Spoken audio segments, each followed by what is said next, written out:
آپ کا دوسرا سوال، تو 3 طلاق کا کہہ رہے تھے کہ میڈیا کافی 3 طلاق اچھال رہی ہے، اور اس کا کیا جواب ہے؟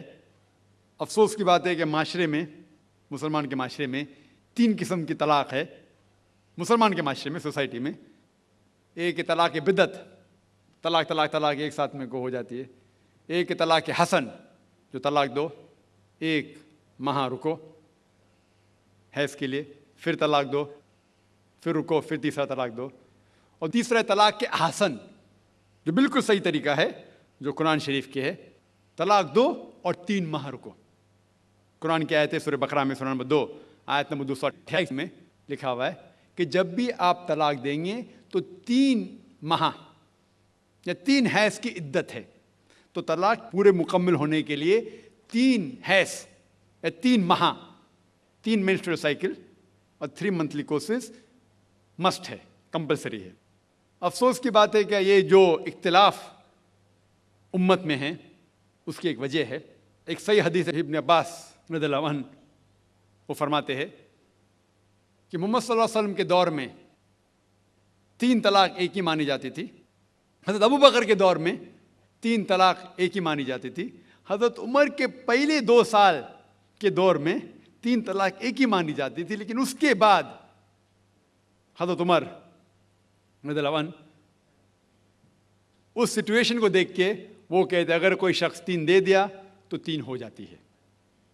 اس حدیث کی وجہ سے جو اختلاف امت میں ہے، اور کئی علماء میں اختلاف ہے، لیکن علماء میں اختلاف ہے، رہیں گا ایک منچ پہ آئیں گے کہ اللہ عالم، لیکن اگر آپ قرآن کی روشنی میں پڑھتے ہیں، قرآن میں طلاق کا ذکر کیا گیا ہے سورہ بقرہ میں، سورہ نمبر 2 آیت نمبر 228 سے لے کے 240 تک، اور سورہ طلاق میں سورہ نمبر 65 آیت نمبر 1 سے 7۔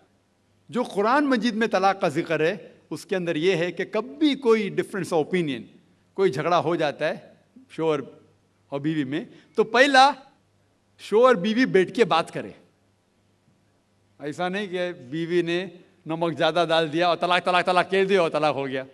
اگر بیوی میں نمک زیادہ ڈالا، بولے آپ کو نمک کم چاہیے، معاملہ سلجھ جائے گا، بیٹھ کے بات کرو۔ پھر بھی بات نہ بنے تو اللہ تعالیٰ فرماتا ہے سورہ نساء میں، سورہ نمبر 4 آیت نمبر 35 میں کہ آپ کے درمیان ایک حکم رکھو، ایک آربیٹر بیوی کی طرف سے، ایک آربیٹر شوہر کی طرف سے۔ مطلب آربیٹر، حکم کہتے ہیں آربیٹر کو، حکم رکھو بیوی کی طرف سے اور شوہر کی طرف سے، اور معاملہ کو سلجھا لو۔